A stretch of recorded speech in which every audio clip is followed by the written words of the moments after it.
Assalamualaikum warahmatullahi wabarakatuh.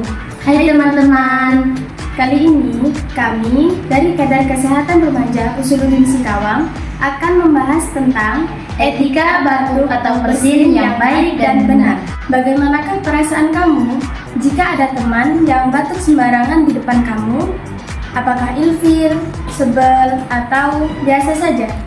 Tahukah kamu, batuk adalah respon alami tubuh untuk mengeluarkan benda asing seperti kuman, virus, atau debu dari dalam saluran pernapasan.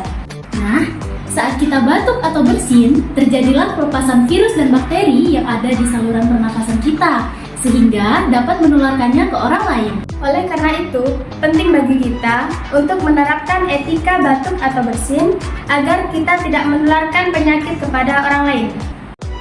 Kamu dapat mencegah penularan penyakit dengan cara melakukan etika batuk yang baik dan benar berikut ini. Yang pertama, saat kamu batuk atau bersin, gunakan tisu atau sapu tangan.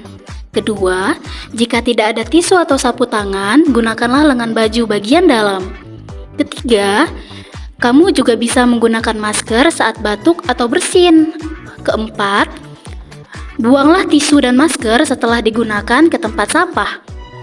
Kelima, setelah melakukan etika batuk atau bersin, jangan lupa mencuci tangan baik menggunakan sabun dengan air mengalir atau cairan berbasis alkohol.